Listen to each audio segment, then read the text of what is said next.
இயேசுவின் நாமத்தினாலே அன்பின் வாழ்த்துக்கள். இன்று நாம் காணப்போகும் மிஷனரி செயின்ட் ஆர்ஜின். பிறப்பு கிபி 185, மறைவு கிபி 253. சொந்த ஊர் அலெக்சாண்ட்ரியா, தரிசன பூமி அலெக்சாண்ட்ரியா, சிசேரியா.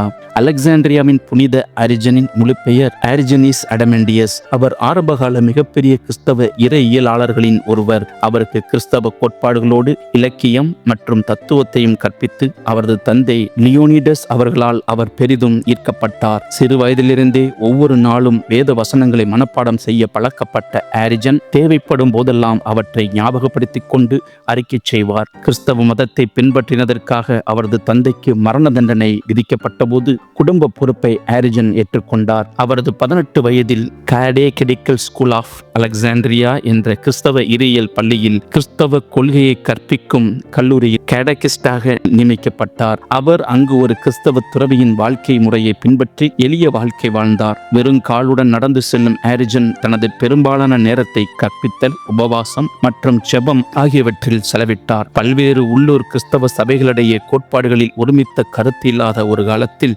ஆரிஜன் வாழ்ந்து வந்தார். எனவே அவர் கிறிஸ்தவத்தின் நம்பிக்கையை விளக்குவதற்காக வேதாகம விளக்க உரைகளையும் பிரசங்கங்களையும் எழுதத் தொடங்கினார். ஆரிஜன் எழுதிய ஆன் தி ஸ்பாட் பிரின்சிபல்ஸ், முதல் கோட்பாடுகளின் மேல் என்ற கட்டுரை கிறிஸ்தவ இறையியலை பற்றி முறைப்படுத்தப்பட்ட முதல் கோட்பாடுகளின் வெளிப்பாடாகும். கிறிஸ்தவத்தின் சில பிரிவுகளில் உள்ள புராண கதைகளையும் கற்பனைகளையும் அவர் கண்டித்து வேத வசனங்களின் அடிப்படையில் சரியான கிறிஸ்தவ முறையை அவர்களுக்கு காட்டினார். வேத வசனங்களின் அடிப்படையில் சரியான கிறிஸ்தவ முறையானது எவ்வாறு ஒழுங்கமைக்கப்பட வேண்டும் என்பதை அவர் காட்டினார். அது மட்டுமல்லாமல் அவர் கேடகிஸ்டாக தனது வேலையை விட்டுவிட்டு மத்திய தரைக்கடல், ரோம் மற்றும் அரேபிய பகுதிகள் முழுவதும் பயணம் செய்து வேத வசனங்களை ஒரு முறையான வழியில் எவ்வாறு புரிந்து கொள்வது என்பதை மக்களுக்கு கற்றுக் கொடுத்தார். பெரும்பாலும் அவர் வேதத்தின் வெவ்வேறு பகுதிகளை ஒன்றிணைத்து ஒரு அழகான இறையியல் உருவாக்குவார். இருப்பினும் ஆரிஜன் கொண்டிருந்த வேத வசனங்களை பற்றிய புரிதல் அவருடன் வாழ்ந்தவர்களுடன் சர்ச்சையை ஏற்படுத்தியது. ஆகவே அவருடைய போதனைகளை அவர்கள் மறுத்து அவருடைய ஊழியத்திற்கு இடையூறுகளை ஏற்படுத்தினார்கள். எனவே